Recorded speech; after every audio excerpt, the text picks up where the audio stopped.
Oh, well, welcome back to Red Shoes Diary. I hope, as you can tell, I've got my old man specs on. I got a few things I want to read.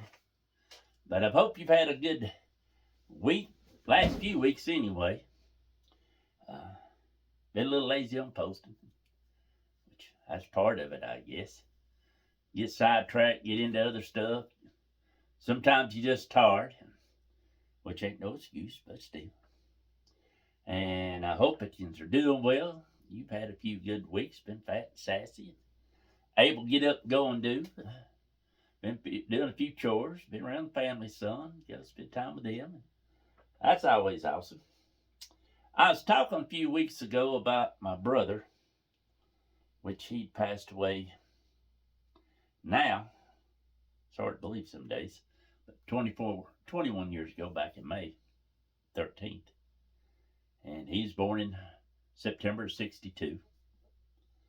But the story of his really last 9.5 years of his life need to start beginning. He's the one I stopped by my when he's just a baby in the crib. One night my mom seen a light flashing over him. And anyway, reminder of the pendulum on a clock scared her. Got my dad up, said we need to take the doctor. Dad said, well, wait till the morning. She goes, no, we're going now. When they got him up there, whatever it was, and that was before I was born. Doc's like, if you waited till in the morning, he probably wouldn't be here. And then as we got older and stuff, which that really made mom leery about him, weird, just watching him more. I want to believe when he's around 9 or so, they diagnosed him with juvenile diabetes. So, there he was already by the time he's just young, literally starting to take shots. And back then, they didn't have a whole lot of clue about it. And my mom was a worst case scenario continuously. As much as I love my mom, as much as she had faith and stuff. So, in her mind, the way they talked to her, he can't get hot, he can't get cold, he's got to eat at a certain time, you got to have everything measured out food wise. If he got him a scratch, maybe from a bra or something, he liable to bleed to death. I mean, she really had that mindset for the longest time till he got up in teenage years. But then he's like, well, you need to go to the farm, do whatever. But by then he'd been not made to go, and he really did not want to go to the farm. So that's how come I wound up on the farm, because he didn't want to go. He could make life pretty rough, quarreling and fussing, and it wasn't his world, and that's okay. But he got done quite a few different things. He wound up going to VICA, which is Vocational Industrial Clubs of America, when he's in high school. He went to regional and wound up going nationally. Won in the nursing deal, and a lot of it go back because he gave his shots out, all these years to himself, which was pretty awesome. Then he wound up going to college, got his degree in nursing, and became an RN, and lived down, closer to us. But he wound up moving up to Richmond, Virginia there, and bought a house, moved up there. He was a surgical nurse, worked in surgery up there at a hospital, and things going well. And summer of '94, August, my mom and dad went to a family reunion all the way up in Michigan, and they dropped back by and see him. He'd had shingles in his head, and from everything, that's just rough. But mom and dad went by and spent some time with him, and me and my older sisters talked about it, and something popped in me. I'm like, something's gonna happen to him at Christmas. We need to watch him. And sis is going, well, what do you mean? I said, well, something's gonna happen. We need to watch him. And she goes, well, is he gonna die? I'm like, no, he ain't gonna die, but whatever it be, it's gonna be bad. So that Christmas, he come in, stayed at her house, and I can remember right before we started to go to bed, I spoke to him. And he's over the kitchen. He just real slow looked at me. He's like he's in slow motion. like it wasn't registering right. He just sort of stood there and looked at me a minute and went yes or no, but that was it. I thought, well, that's strange. But he knew something was off a little bit. He wasn't feeling right. So went to bed, and I'd slept on the couch that night, and I heard this some kind of moaning, hollering like, and went in there. Well, he's just wide eyes with. He couldn't talk. So we lift him up and put him in the vehicle. They take him to the hospital, and they get him there. And reality of it is, they didn't think he was going to make it. They're like, y'all need to call the family in. He probably ain't going to make it. And when he got there, being thing, the doctors could talk to him, and he could blink his eyes. Yes, no, whatever. So he understood what they're saying. So they decided to go on a deal of what meds and stuff to see what was going on. And then for the next few days, it was just sort of chaos back and forth. But they found he had 3 lesions that came up on his brainstem, and put, in layman's terms, the brain was working fine. It was sending the signals out, but when it got to those raw spots, it was short circuiting. So literally, all he could do was blink his eyes. I mean, he was breathing on his own, but he was blinking his eyes.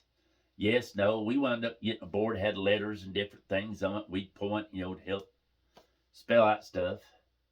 For the next 6 months, somebody of the family was in the hospital with him 24 hours a day, 7 days a week. I mean, that's simple as it was. Eventually, he could talk. It partially paralyzed his voice box, the way the air goes through. So you had to listen to him, and close sometimes to hear it because his voice is so low. He was left-handed, and it affected his left side more.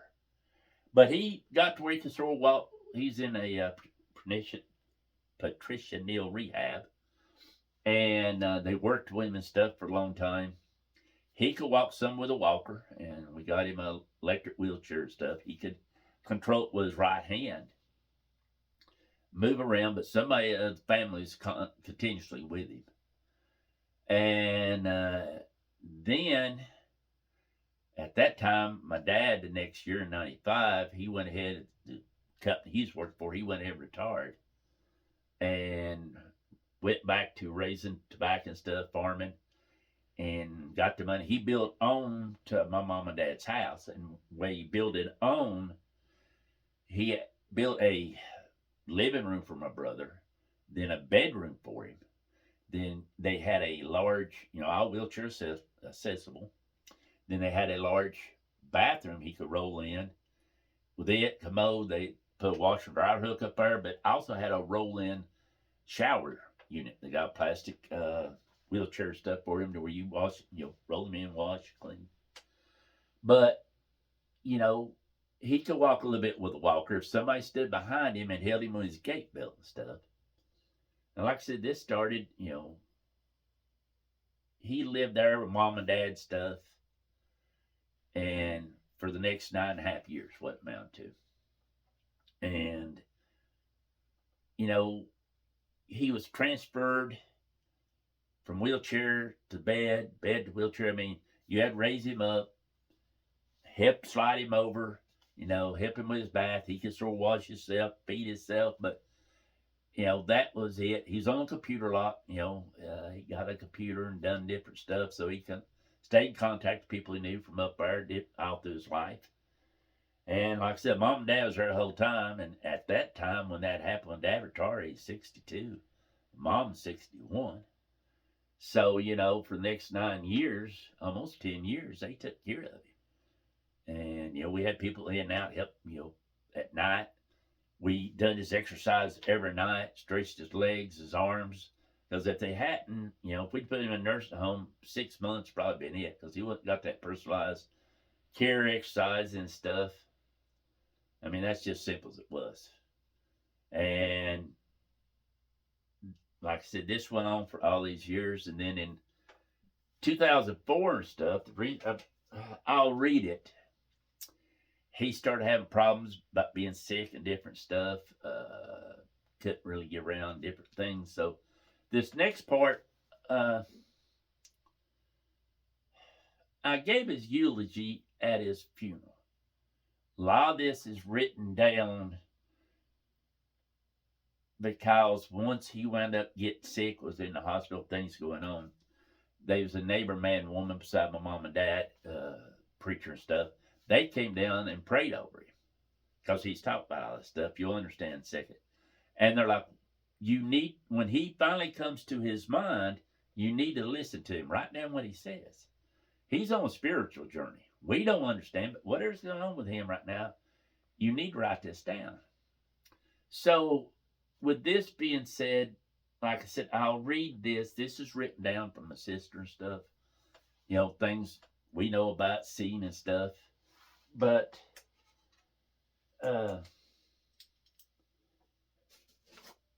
couple verses when I gave his deal I want to read. One's from Acts chapter 2, verses 16, 17, 18. And it says, "But this is that which was spoken by the prophet Joel." 17. "And it shall come to pass in the last days, saith God, I will pour out my spirit on flesh, and your sons and your daughters shall prophesy. And your young man shall see visions, and your old men will dream dreams. And on my servants and on my handmaidens I will pour out in those days of my spirit, and they shall prophesy." The other one's Romans 18:8. And sometimes when we're having, you look at the broken body he had, all that time. And this is, this started when he was 32 years old till he passed away. One day he's just like us. Next day, all he could do was blink his eyes, literally. And I wrote this down, Romans 8:18. "For I reckon that the sufferings of this present time are not worthy to compare with the glory which shall be revealed in us." So, I have to believe that all this that happened, and even the way it affected the family, my mom, dad, their relationships, everything, there was a reason for it all. In a lot of ways, it made the family stronger. It helped a lot. It made us realize just how precious life is down here. And this is starting at this time. The first part of this starts with it. In May 2003, Brother David had been admitted the first time since leaving Patricia Neal Rehab. He had refused to be a no code as he didn't want people to throw him away. He was always afraid about that people would just give up on him. The doctor looked at him one day and said something to him about, being in the wheelchair and all that. He goes, you look at me and you'll feel sorry for me or whatever, but I don't. I'm okay where I'm at. I'm okay being in this wheelchair. I've learned to adapt. I'm okay with it. It don't bother me as much as it does other people. But this is, like I said, this was written down what all of us different ways seeing. My mom was there. And this is written, like I said, a lot after what happened. Whenever he come back to. But anyway, upon admission in May of 2004, he was so sick that he was often unresponsive to questions. He had become unable to feed or run his powered wheelchair. MD requested the family make decisions regarding code status if his heart should stop.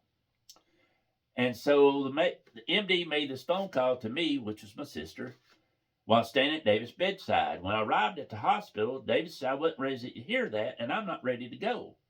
So a week or so later, he was sent for transjugular biopsy. Was left on the table 4 hours due to inability to thread the catheter. He began to bleed out, and his heart went into SVT. He was immediately transferred to ICU once stabilized.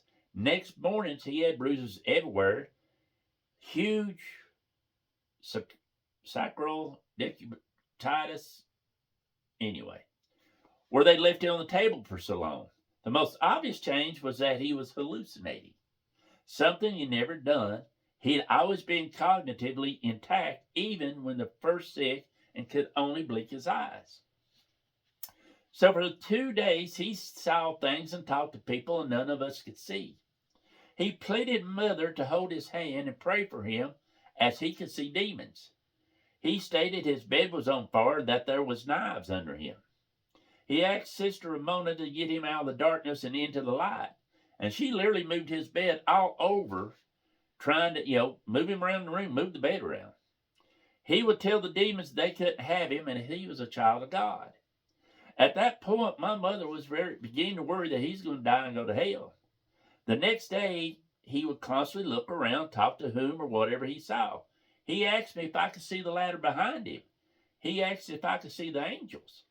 He said they were big angels with big metal wings, and asked if I could feel the breeze in my face from their wings. He asked if I could hear the beautiful singing. He said his guardian angel was sometimes behind him and sometimes in front of him.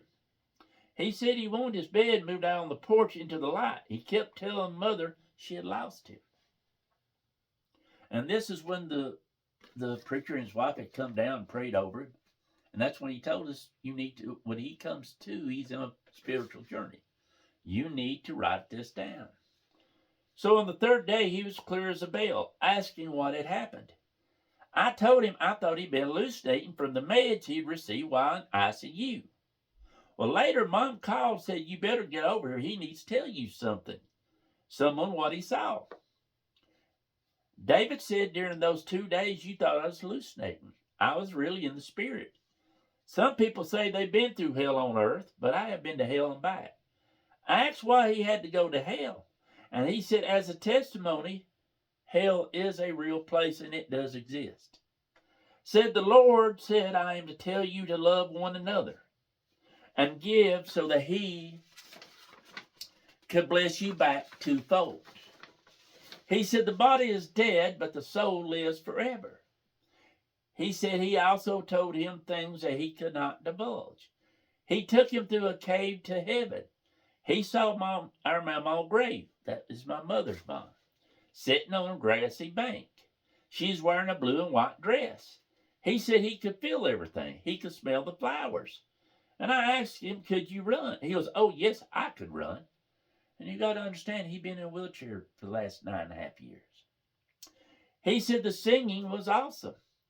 Mother asked him if he seen Jackie Lynn or Pop. Now, Jackie Lynn was our oldest brother. He's the first child my mom and dad had. And he only lived 2 days. He was premature. Mom had pneumonia at the time. And Pop. Well, Pop is what we called our mom's dad, or our papa. He was known as Pop. And he started to cry and tell Mom he could only tell her what he had seen and what the Lord had told him to tell us. He said he saw Jesus, and I asked him, well, what did he look like? He said, you couldn't look at Jesus. It's like your reflection. You don't have to look into the mirror and know what you look like. He said he had told Jesus he had made some bad decisions and done some bad things. He asked the Lord to forgive him and told him he loved him. And he said, you are forgiven and I love you too, my son. He said while he's talking to Jesus, Jesus pounded his index finger against his thumb. He said the Lord was marking time as time is short. I asked if he meant his time was short or the time on earth was short. David said, I don't know. He just said time is short. He said he had to come back to apologize to Mom and Dad and to his brothers and sisters for bossing them around, for being mean to them. He said, my parents can't take care of me. My brother and sisters can't take care of me. I can't get out of bed. I can't roll over in bed or even feed myself any longer. He proceeded to tell what he wanted on his tombstone, what songs he wanted sung at his funeral. He became a joy to spend time with again. His smile became as big as a moon, and everything became a joyous occasion. And when all this come about, they'd call and tell me, he'd come out of it. And I picked up my daughter, and we went down there where he's at the time. He's in a hospice, in a hospital. And I remember walking in, and my daughter would tell you, she was born 95, so she wasn't hardly 9 years old. So all she could ever remember about her Uncle David was in a wheelchair, that his voice is very low. Talking to him, you had to listen. But that's how she knowed him. When we walked in, he was talking almost as plain and as clear as I am today. And literally his face was glowing. Now my daughter turns 30 this year. And she will tell you she can remember walking in that day and looking at her uncle, being able to totally understand what he said, but his face was glowing. I mean, just like a spotlight was on it. And that's the first thing I thought of when I walked in the room. And he looked at me and I hugged him and he just started crying. He said, I got to ask you forgiveness. He said, Jesus said, come back and, I need to talk to you and ask forgiveness. He said, I said, you don't ask me forgiveness. He said, I thought you hated me, brother. I don't want you to hate me. And that's a sad thing to think that your brother thought that. And I told him, I said, I didn't hate you. I hated the way you treated her mom and dad. I hated the way you treated the family. You took it all for granted and they waited on you hand and feet. I don't hate you. I still don't hate you. I hated the way you treated mama and daddy. And we talked some more. And like I said, my daughter can still talk about that. And this is more my sister writing. He goes, 2 weeks later, he became in severe pain. For several days, his respirations were on 5, 6 per minute. Death rattles were loud. But David again hung on for another week. Even at times making faces, blinking his eyes to communicate with us. 3 weeks later, on 5/13/04, Brother David died at St. Mary's Residential Hospice. But not without blinking out one more time. Ice, please. The night before, after being told that Jesus said to his disciples, be happy for me as I go to the Father. We told him we'd all be happy for him, and he was going to go to the Father. And he passed away that day. But not before he left this testimony. And I've given it at church. I gave it at his funeral, his eulogy, left as his testimony. I've had people ask me about this, and it's a shame it's took me so long to redo it or whatever. Maybe I needed this platform to do it. I don't know how many people watch this, but if you do, or hopefully it touches you, you get something out of it. Helps you understand that that we go through a lot of things, and sometimes God doesn't teach us stuff. God doesn't help us find our way, maybe. I don't know. I can't answer that, folks. I do know we all said our goodbyes and forgivenesses, both given and asked for. And I also know, I have no doubt in my mind, I'll see my brother again. And preacher preached today about standing on the rock. Sometimes you step off, you look at a big old rock out in the field, and be real little, but rain and time and all wears it away. Goes through life's storms, and he's talking about how we stand on our rock, and our rock of faith, knowing it's unshakable. And we get hit by storms, sometimes physical, mental, spiritual. That does happen. People don't realize it. Mentally, physically. And lots of times you look down and the rocks got bigger because you got more faith what you went through. And I'm thankful that my parents, we seen them stand on that rock. And my grandparents and the ancestors I've heard of ahead of me, older than me, that came before. I'm thankful that a few years ago I was at my daughter's. She's at church where she lives at, her and her husband and their daughter. She's very much involved in their church where they live now. But she asked me a few years ago, I was fixing to leave from down there, and we standing in her driveway, people going by, and she said, will you pray with me, Daddy? I took her hands and stood there and prayed, and I hugged her and told her I loved her. And I'm thankful I know that, she was able to ask me to pray with her, and that she's building her own rock, a foundation of faith, and she's bringing my granddaughter up that way. As a parent, you see your children go through this stuff, and you don't want it. It kills you to see them hurt. You want to make them better. You want to heal them. You're willing to swap what you give, for them, whatever pain, whatever. But you can't do it. That's their own road they have to travel. And even though she's a full-grown woman now, she's got a husband, she's a wife, she's a mother, she's got a great little grandbaby. She's my hand pup. But she'll always be my little girl. She'll always be a daddy's girl. Just like it was my brother with my mom and dad. That was their son. And, they went through him with all that. And us as siblings did. But I'm just thankful he was able to come back through and tell us all this. So, if you ain't got that, if you ain't talked to the Lord and made you blessings, or if you've got family that you're sideways with, ask forgiveness. If you think you've done wrong, if you ain't thought you've done wrong, ask them what the problem is and try to find a solution if you can. You can ask forgiveness. They don't have to give it to you, folks. Not shape, form, or fashion. But your heart will at least be less heavy because you ask. It's their choice how they act. But anyway, folks, I know this is a long one, and I'm not going to apologize for it. It's long overdue. I hope you have a great week. I hope things go well. Hope wherever you're at, you're smiling, laughing at, people around you are loving you, praying for you, being with you. And just anyway, you folks be careful. Know you love and pray for. As a buddy of mine says, may the good Lord take a liking to you, but not too soon. Always, Princess Austin.